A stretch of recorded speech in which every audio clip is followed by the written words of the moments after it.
en De Pisa y Corre. Quédense aquí para informarse bien y de buenas. Así es, les tenemos preparada mucha información, así que quédense con nosotros los próximos 60 minutos. Ahora, mientras tanto, chavos, allá en casa también les pregunto, ¿les gusta el pulque? ¿Sí? ¿Sí les gusta? Bueno, sí, yo también un poco, pero les vamos a dar otra razón por la cual deberíamos tomar pulque, evidentemente con medida, ¿eh? La bebida de los dioses, como se le conoce al pulque, contiene propiedades anticancerígenas que recientemente fueron descubiertas por investigadores del Instituto Politécnico Nacional. Esta es la información completa.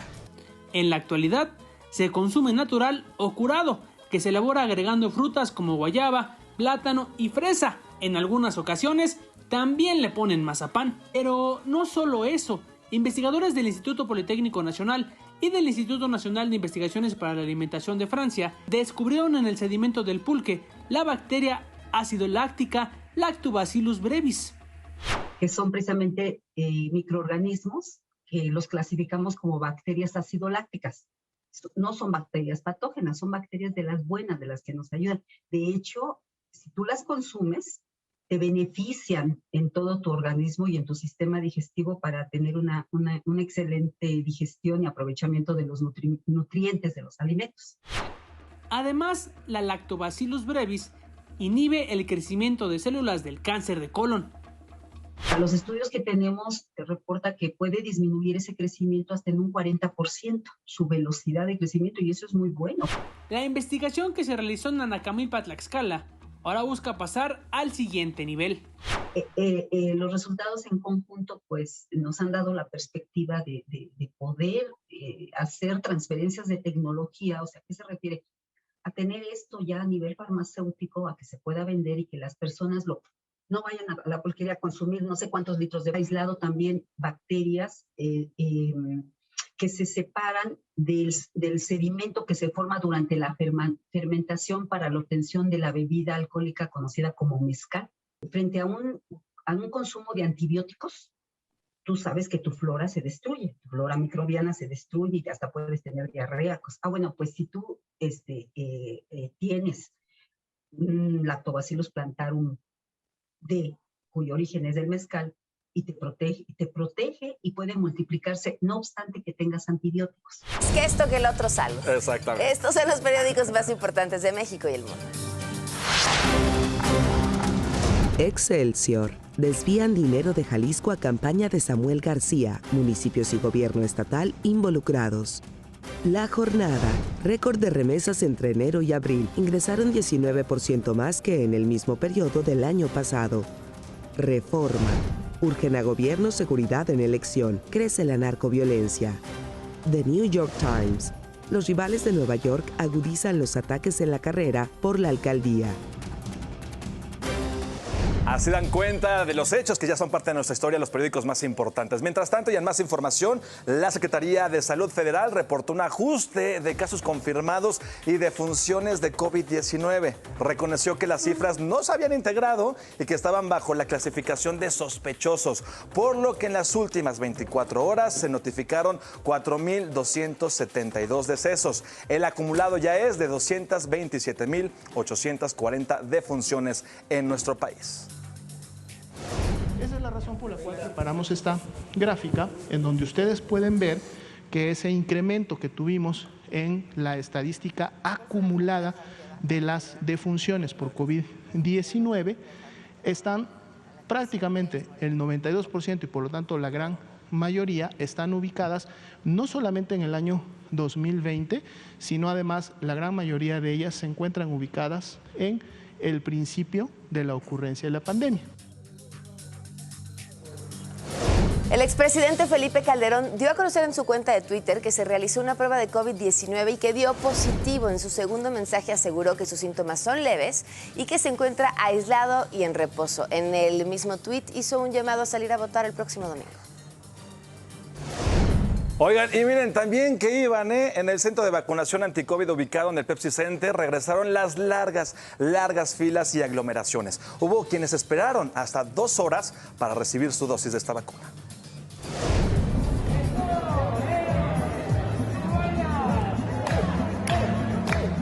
Así, la Brigada Correcaminos recibió a las personas de 50 a 59 años para recibir su vacuna en la alcaldía Benito Juárez, en el Pepsi Center, en la colonia Nápoles, el pasado 25 de marzo. Sin embargo, parece que la organización no duró para siempre. Ayer, las largas filas y las aglomeraciones sin sana distancia se observaron en el lugar, donde los adultos mayores de 60 años y más recibieron la segunda dosis de la vacuna anti-COVID. Venía un señor en silla de ruedas y su esposa lo venía jalando. Para bajar unas escaleras la pobre señora apenas podía. Otro señor de la tercera edad le ayudó, pues la silla se voltea, el señor cae encima, la señora, y el señor se abrió la cabeza. Nadie se movía, hasta que les dije a los del chaleco verde, con puras groserías, la verdad, porque me dio mucho coraje ver al señor ahí tirado. Las autoridades indicaron que a pesar de que hubo 100 células vacunando, no se dieron abasto con la gran cantidad de personas que llegaron. La población no hace caso de la letra que le corresponde. Entonces, pues yo pienso, la delegación, el gobierno, los organizadores, pues no se echan a la gente encima, porque si no los atienden, Yo creo que no están organizados, desgraciadamente, porque no hubo citas, no pudimos entrar para cita. Sabíamos por el apellido que tocaba hoy. A partir de hoy, se sumaron 50 células de vacunación adicionales en el World Trade Center, así como 300 servidores públicos de participación ciudadana para apoyar en la aplicación de esta segunda dosis.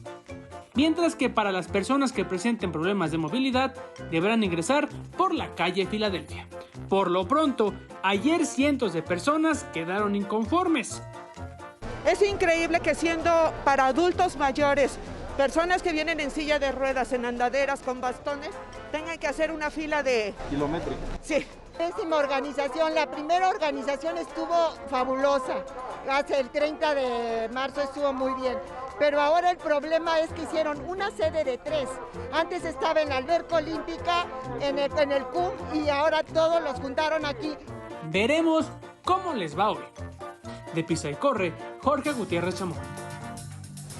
Pues ojalá hoy mejoren. Tras las aglomeraciones en el Pepsi Center, el gobierno de la Ciudad de México habilitó unidades de vacunación en el World Trade Center. Allá está nuestro compañero Atalo Mata. Atalo, buenos días, ¿cómo van?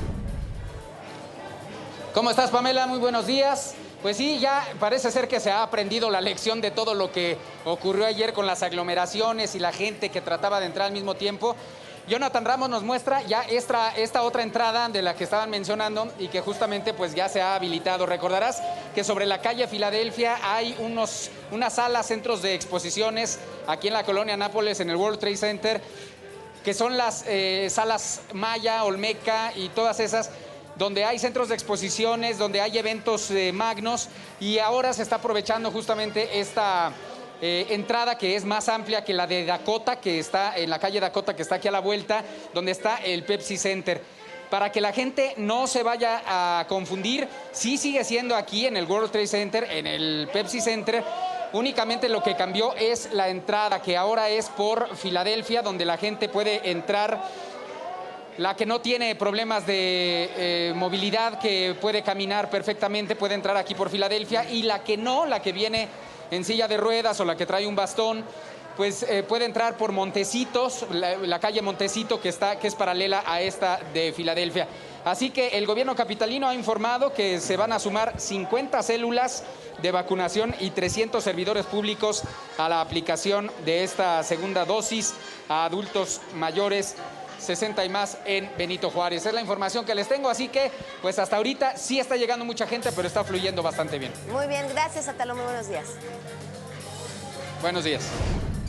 Y en más información, vámonos al otro lado del mundo, porque China confirmó el primer contagio humano de la cepa de gripe aviar H10N3. Otra vez China, caray. Para ampliarnos un poco más de este tema, agradecemos como siempre que realmente nos tome la llamada el doctor Alejandro Macías, excomisionado nacional para el control de la influenza en 2009, que nos tome esta comunicación. De verdad, muchas gracias, doctor.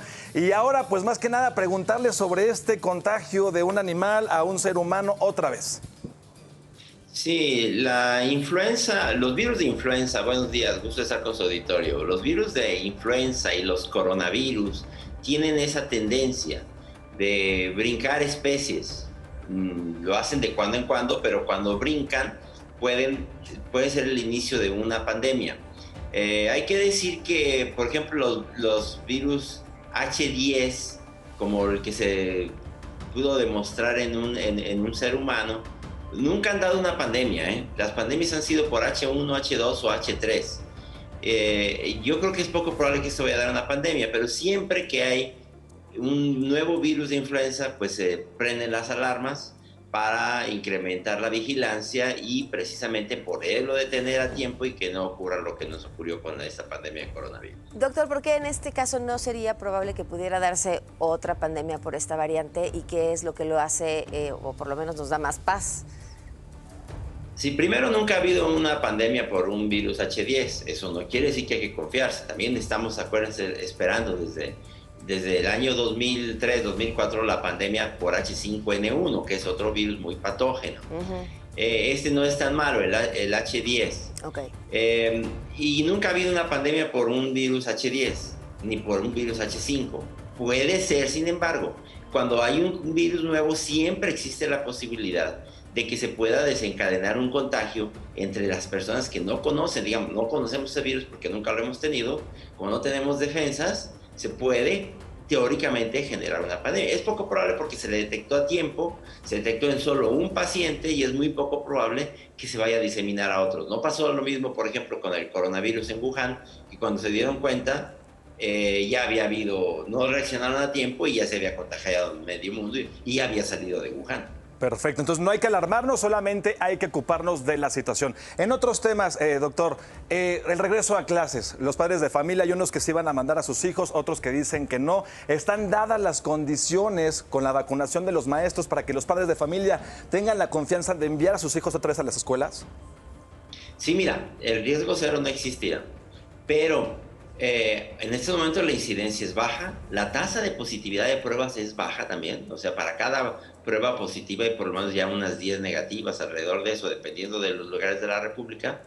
El personal educativo y administrativo de las escuelas ya está vacunado, el regreso va a ser paulatino, se está haciendo primero en las áreas administrativas, entonces digamos, se está tomando las precauciones y parece que las condiciones están dadas. Desde luego hay que estar pendientes para que si se reactiva, se detenga de inmediatamente en las zonas donde se incremente la actividad del coronavirus. Pero cuando queramos regresar, no solo a esto, sino a cualquier actividad, el riesgo cero no existe. Hay un riesgo de volver a tomar otras actividades, por eso tiene que estar midiendo. Doctor, esperábamos una tercera ola para Semana Santa que no llegó. ¿Qué lo explica y qué cambios podrían revertir esta situación que hoy estamos a la baja? Sí, mira, Pamela, la primera es que mucha gente ya se había enfermado. Esta enfermedad nos ha costado en México demasiado dolor, demasiada muerte. Pero una ventaja que tiene eso, el costo que se ha pagado es altísimo, pero es que ya mucha gente tiene defensas, tiene anticuerpos, tiene inmunidad de diversos tipos. Se estima que en México ya el 60% de la gente ya se enfermó o empieza ya a tener anticuerpos, defensas por la vacuna. Eso es lo primero. La gente que ya se enfermó, más la gente que se está agregando de inmunidad por la vacuna, y finalmente que el coronavirus o los coronavirus tienen más intensidad en las épocas invernales. Entonces esas tres cosas han hecho, digamos, que se confabulen contra el virus, y sin duda tenemos que mantener las alertas porque todavía puede haber brotes regionales. Lo que está pasando en muchos países que había entrado muy poco el virus, es que ahora está entrando con intensidad porque encuentra mucha gente susceptible todavía. Puede haber todavía instituciones, sitios, estados de la República donde la actividad no haya sido muy intensa, que todavía se puede intensificar. Por eso hay que mantener cuidado. Exactamente. Doctor Macías, no podemos dejar de preguntarle esta información que está corriendo en días recientes a través de las redes sociales, donde la gente que se va a vacunar supuestamente tienen magnetismo, se ponen un objeto de metal, se ponen un celular, se les queda pegado, ahí tenemos unas imágenes. ¿Qué tiene que decir al respecto? Porque es importante aclarar toda esta información. Sí, mira, se ha generalizado mucho esa información. Yo te voy a decir que yo conozco gente vacunada, yo lo hago y no hay ningún magnetismo. O sea, yo no sé. Primero, hay gente que de mala intención se pega objetos y lo muestra. Inclusive puedes hacer videos. Yo no digo que sea en todo caso. Por ejemplo, en el caso de los celulares ni siquiera tienen magnetismo. Algunos celulares no tienen propiedades ferromagnéticas para pegarse. Habrá que estudiar, pero hay que ver que esos videos tendrían que documentarse científicamente, no nada más porque pongan un video se puede decir que eso está ocurriendo. Lo que se puede decir es que las vacunas no incrementan propiedades ferromagnéticas, ni mucho menos. Habrá que ver en casos particulares, porque mucha gente está poniendo esos videos, sin embargo no se ha hecho un estudio científico de eso aquí y ahora. Debemos considerarlos todavía como una anécdota y habría que revisarlos. Tanto en México como en Estados Unidos está pasando eso. Yo he visto gente vacunada, yo lo he intentado y eso no ocurre, pero otra vez, habrá que hacer un estudio posteriormente y que aclarar eso. Hay que decir que la gente lo pone en internet, pero nunca dice, a ver, aquí estoy, vengan, chéquenme, ¿no? A ver si es cierto. O sea, pero todo eso lo vemos con videos de internet, eso todavía no es ninguna demostración de nada. Muy bien, doctor, muchísimas gracias, muy buenos días. Buenos días, que estén bien, gusto estar con su auditorio. Vamos con más información con Ina Cervantes. El presidente Andrés Manuel López Obrador dio a conocer que a partir del próximo sábado los puertos, así como la Marina Mercante, quedarán a cargo de la Secretaría de Marina. El mandatario aseguró que es la institución más preparada para defender la soberanía y enfrentar las amenazas del contrabando y la introducción de droga. En el Estado de México continúa el robo de vehículos en la zona sur de la entidad. Ahora fue en Avándaro, en Valle de Bravo, donde hombres armados despojaron a un automovilista de una camioneta. Los hechos quedaron registrados por cámaras de video. Habitantes de las colonias América y Daniel Garza, pertenecientes a la alcaldía Miguel Hidalgo, realizaron un bloqueo por más de 5 horas en el cruce de Avenida Constituyentes y Observatorio debido a la falta de agua. Denunciaron que hasta el momento no les han ayudado las autoridades locales. El Papa Francisco reformó el Código de Derecho Canónico, que habla sobre las sanciones penales de la Iglesia Católica e incluyó la pederastía como delito en contra de la dignidad humana, lo que puede derivar en una expulsión del Estado clerical.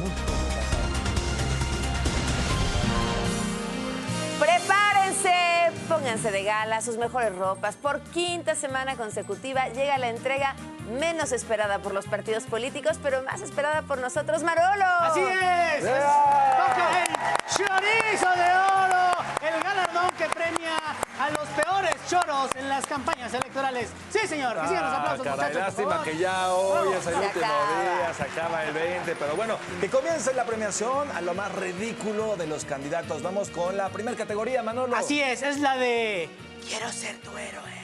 Así como decía Enrique Iglesias en su canción. Y el ganador al chorizo de oro en la categoría Quiero ser tu héroe es para Dimer Espinosa en Salgo como superhéroe y no parezco superhéroe. Vamos a ver el video, por favor, y que no paren los aplausos.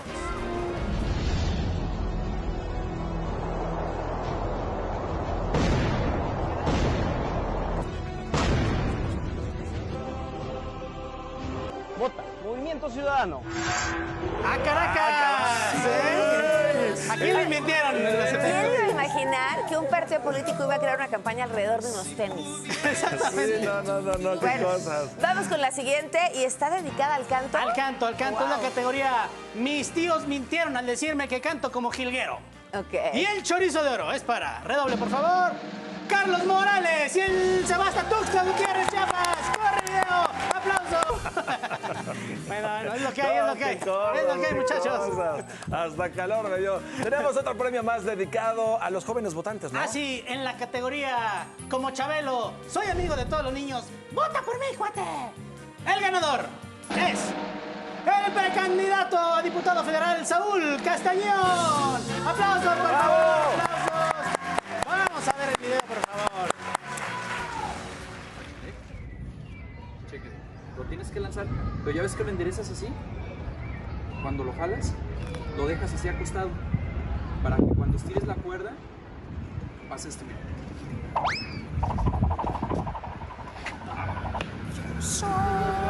No sabemos si nada de candidato, pero como aventando. Oye, los chavitos se la quieren catafixear por un iPad, una cosa así, ¿no? Una tablet. Pasa la catafixia. Sí. A ver, ¿qué sigue la premiación? Con otro premio dedicado al arte. Así, en la categoría Mis propuestas de campaña incluyen regresar de moda el Chuntaro Style, el chorizo de oro, Sebasta Durango, con Londres Botello y sus pasos prohibidos. ¡Aplausos, por favor, muchachos! Así se llama Londres. Vamos a verlo, por favor. atrás también. Porque dice miércoles ya a mitad de semana. Oigan, y ya para finalizar tenemos un premio más al estilo de Hollywood, ya no tanto Chuntaro Style. No, este es más hollywoodense. Sí. En la categoría, ojalá no lo vea George Lucas ni Disney porque demandan al partido. El chorizo de oro se va para... Ay, momento de tensión. ¡Veracruz! ¡Es Veracruz! Con Patricia Lobeira de Yunes, también conocida como la Patilorian. Chequen esta joya de... Felicidades al Lotus Skywalker. Qué bueno que ya van a acabar. Qué bueno que ya van a acabar. Tengo sentimientos encontrados. No sé si estoy feliz o triste porque se va a acabar. Se acabó, pero bueno. El chorizo de oro. Felicidades a todos. Gracias, mi querido Manolo. Mientras tanto, pausa, regresamos. Más información. Detienen a presunto asesino de la candidata de Movimiento Ciudadano a la presidencia municipal de Moroleón, en Guanajuato. Les tenemos todos los detalles. Además, revelan que el candidato de Puebla, reportado como desaparecido, no fue secuestrado. Les contaremos qué pasó con él. Y vamos a tomarnos un shot de la información de cara a las próximas elecciones del domingo 6 de junio. El gobernador de Tamaulipas, Francisco Javier García Cabeza de Vaca, emitió un mensaje a los pobladores del estado para que acudan a las urnas. También expresó que el voto de los tamaulipecos será respetado y determinará el destino del estado. Este próximo domingo, este 6 de junio, salgan a votar porque quieren ustedes, porque quieran, pero salgan a votar. Ahí nos vemos en las urnas. Deprisa y corre, gracias por seguir aquí. En Guanajuato cayó uno de los presuntos responsables del asesinato de la candidata de Movimiento Ciudadano a la presidencia municipal de Moroleón, Alma Rosa Barragán. De acuerdo con la Fiscalía General del Estado, el sujeto identificado como Fernando N. fue detenido en el municipio de Yuriria en posesión de armas largas, un fusil y marihuana. Ayer se dio a conocer precisamente el momento en video de cuando esta candidata fue asesinada por estas personas.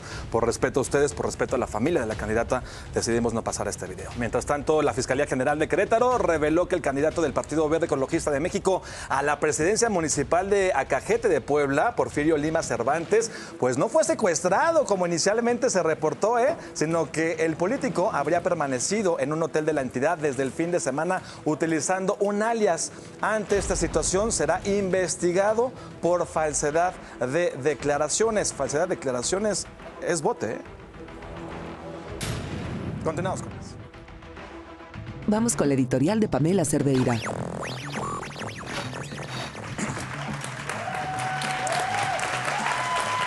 Voy a hacer la quita risas, la quita aplausos. Nos vamos a poner serios, muy serios. A ver, y quiero que sean muy honestos. Conmigo yo no los estoy viendo, ustedes, los que están aquí, con ustedes.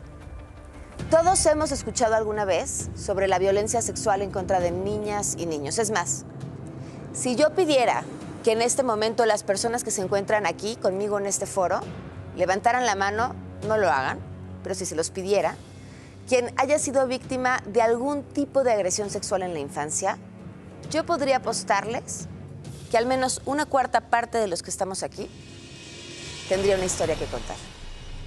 Ustedes que nos ven tienen su propia historia, la que quizás se cuentan a sí mismos en las noches, que no han compartido con nadie por miedo a lastimar a sus seres queridos.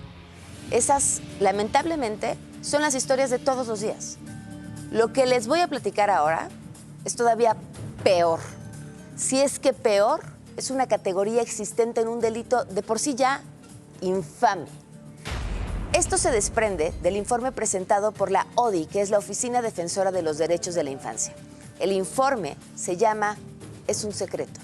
La explotación infantil en las escuelas, así como escucharon, explotación, como una red de delincuencia organizada con una serie de conductas que conforman un patrón que se repite una y otra vez en una y otra escuela.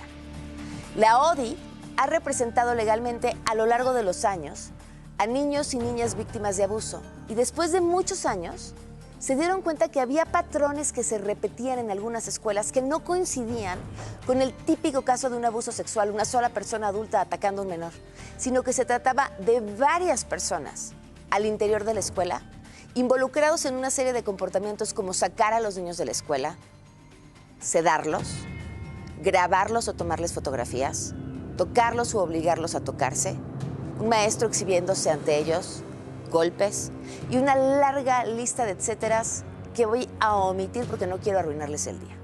Creo que la idea les ha quedado clara. Casos del 2008, del 2011, del 2012 y 2018.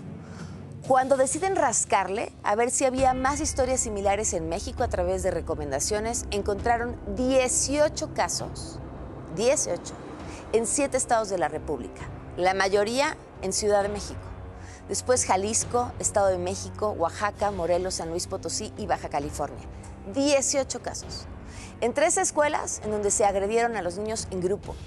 16 escuelas en donde se habla de muchos adultos involucrados durante el abuso. 17 escuelas en donde se denunció que había actos de encubrimiento. Los comportamientos y forma de operar resultaron ser, esto es todavía algo que llama más la atención, similares a varias historias reveladas en Jerusalén, en donde se habla de más de 260 víctimas en distintos barrios. Misma forma de operar, mismos rituales. Yo no entiendo cómo no es que ahorita, hoy, las fiscalías estatales no están paradas de cabeza revisando si en sus expedientes hay casos similares. ¿En dónde quedaron esos agresores y por qué no se investigó más? ¿Por qué no se dieron cuenta del patrón? Estamos pensando en el regreso a clases para este 7 de junio y nos preocupa el cubrebocas, el gel antibacterial y los adultos no vacunados. ¿Eso es lo que nos preocupa?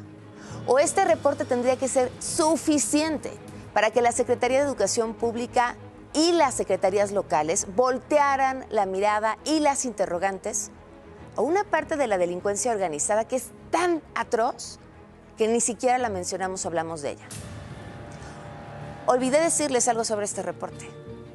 Se trata de niñas y niños entre 3 y 5 años de edad.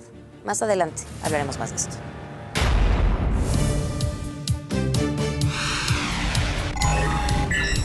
Hablen con sus hijos, estén al pendiente de cualquier tipo de cambio de conducta, pero sobre todo... De acuerdo con datos del Secretariado Ejecutivo del Sistema Nacional de Seguridad Pública, mayo concluyó con un saldo de 2.462 personas asesinadas en todo el país. Además, reportó que durante los primeros 5 meses del 2021 se registraron 11.462 homicidios, mientras que en el mismo periodo del año pasado se registraron 12.228 víctimas, un 3% menos. Volvemos. Continuamos en Deprisa y Corre con esta historia que es estremecedora. Las denuncias de cientos de madres que han exigido justicia para sus hijos abusados en escuela. En escuelas que se complementan y se juntan en un informe que deja en evidencia una posible red de explotación sexual infantil, sí, en nuestras escuelas en México. Vean esto. Por supuesto que todo lo que vemos apunta a la existencia de una red o de varias redes de explotación sexual infantil. Es muy importante que no se deje pasar esta información que se pudo hacer del conocimiento gracias a información pública. La Oficina de Defensoría de los Derechos de la Infancia presentó el informe "Es un secreto, la explotación sexual infantil en las escuelas", en el que revela una presunta red de abuso sexual infantil en planteles de preescolar y primaria en 7 estados de la República. Esta organización aseguró que los delitos son cometidos por personal de intendencia, administrativo, maestros e incluso directivos. Nos dimos cuenta que había patrones que se repetían sobre dinámicas de abuso, sobre modos de operar para aprovechar ahora sí que la infraestructura educativa y cometer este tipo de hechos. Y entonces en este conjunto de personas realizamos una denuncia ante la Fiscalía General de la República. Padres de familia y diferentes organizaciones también se sumaron a la denuncia. En el 2019 nos enteramos que la Fiscalía determinó un no ejercicio de la acción penal, considerando que de su investigación no se desprendían hechos que la ley considera como delitos. Lo trascendente es que no existió una investigación seria, diligente, que atendiera a cada uno de los patrones que apuntábamos las personas denunciantes para que fuera esclarecida esta situación. De acuerdo con la investigación, los niños son amenazados si dicen algo. Había mecánicas de agresiones que se repetían en las diferentes escuelas. Vimos que los niños y las niñas decían que eran amenazados para guardar silencio, por ejemplo, con causar daño a sus padres. Eran intimidados, por ejemplo, les decían que los podían ver todo el tiempo. Eran víctimas de una violencia psicológica muy importante, y generalmente eran conducidos a lugares ocultos dentro de las escuelas o eran sacados de las escuelas para ser agredidos sexualmente. Los abusos sexuales, físicos y psicológicos se registraron en menores de entre 3 y 7 años. En el informe se documentó que en 3 escuelas se agredió a las víctimas en grupo, en 17 se denunciaron actos de encubrimiento y en 10 planteles adultos facilitaron el abuso de los niños. La idea es continuar peleando por este reconocimiento en las carpetas de investigación. La publicación del informe es una forma de generar una exigencia tanto para las fiscalías, porque además son investigaciones que deben correr de oficio. Ahora, con el regreso a clases, la Oficina de Defensoría de los Derechos de la Infancia exigió un ambiente seguro para los infantes. Que no existan cuartos oscuros, que no existan viviendas privadas dentro de las escuelas, que también esto facilita que se cometan estos hechos. De Pisa y Corre, Karina Muñoz. Dentro de los negocios de la delincuencia organizada está justamente el tema de la pornografía infantil y el abuso sexual en contra de niños. Es importante que le pongamos atención. México tiene cifras de verdad para morirse de la vergüenza en estos delitos. Sí, es una tristeza, es una pena que ya ni en las escuelas los niños puedan estar a salvo y muchas veces ni siquiera en sus propios hogares. Hay que ponerle un foco de atención ahí. Mientras tanto, más información, el gobierno del presidente estadounidense Joe Biden puso formalmente fin a la política de su antecesora Donald Trump, que obligaba a miles de solicitantes de asilo centroamericanos a permanecer en México. En un memorándum firmado por el secretario de Seguridad Nacional, Alejandro Mayorkas, se consideró que durante su vigencia la gestión de la frontera pues simplemente no mejoró. Y en Estados Unidos se registró un tiroteo en una estación de bomberos ubicada al norte de la ciudad de Los Ángeles. Lamentablemente una persona falleció. La policía desplegó un operativo para ubicar al agresor y hasta el momento se desconocen los motivos del ataque. Vamos a continuar con este recorrido por la información internacional. Vamos a Nigeria. Allá 200 alumnos de una escuela islámica fueron secuestrados en el estado de Níger. Los secuestradores exigen 110 millones de nairas por su liberación. Sin embargo, las autoridades descartaron pagar esta cantidad. Vámonos al 3 y fuera de Fernando Bonilla. Hola, yo soy Fernando Bonilla y esto es 3 y fuera. La banda Molotov podría tomar acciones legales contra Arturo Ávila, candidato a la alcaldía de Aguascalientes por Morena, debido a que el político modificó la canción Voto Latino, uno de los temas icónicos del grupo, para adaptarla a su campaña.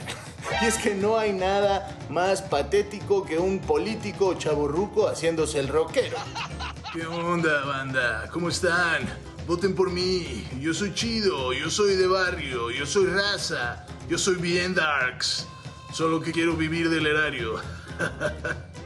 Y bueno, como este tipo intentó chacaleársela y Molotov lo expuso, pues podemos seguir disfrutando de la rola sin tener que pensar en un politiquillo.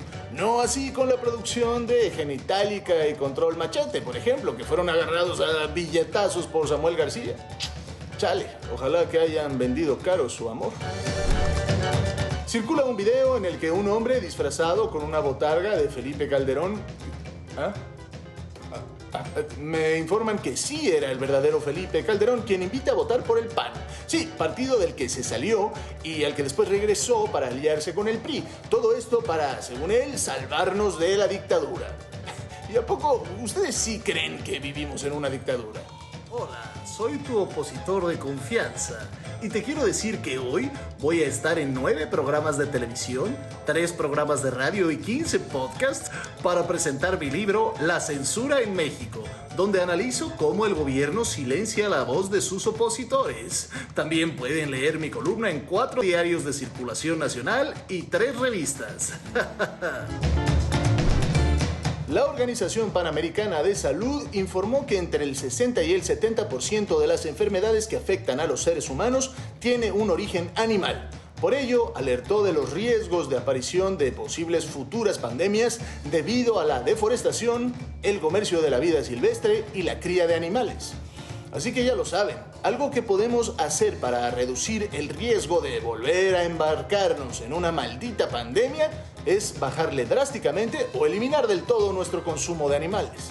No le hagan caso, no, hay que comer animales, si no nos podemos convertir en hippies, en puñetas pues, que andan hablando de sentimientos y esas cosas, no, coman animales, son ellos o nosotros. Yo soy Fernando Bonilla y esto fue Tres y Fuera. Y vamos con más información con Ina Cervantes. Alrededor de 3,000 maestros de la Coordinadora Nacional de Trabajadores de la Educación iniciaron un plantón indefinido en la plaza central de Tuxtla Gutiérrez, Chiapas, esto para demandar la reinstalación de una mesa de diálogo con el presidente Andrés Manuel López Obrador y por la liberación de los 19 normalistas. La jefa de gobierno, Claudia Sheinbaum, informó que 72% de las escuelas públicas de educación básica en la Ciudad de México ya fueron rehabilitadas y se espera que al término de esta semana se concluya con el 28% restante. Indicó que el regreso a clases presenciales el próximo 7 de junio podrá llevarse a cabo sin contratiempos. El partido Redes Sociales Progresistas presentó a un grupo de autodefensa electoral. Se hace llamar Mastines y advierte que patrullarán las alcaldías Gustavo Amadero, Cuauhtémoc, Tláhuac, Xochimilco y Coyoacán por considerar que son focos rojos por la alta probabilidad de compra del voto. La investigación sobre el colapso de la línea 12 del metro llegará hasta Estados Unidos y Europa. Miriam Ursúa, secretaria de Gestión Integral de Riesgos y Protección Civil, informó que la empresa noruega DNB está digitalizando 74 archivos de la línea 12 del metro. Esto para compartirlos con expertos que los revisarán en Europa y Estados Unidos. Nos vamos, muchas gracias por habernos acompañado en este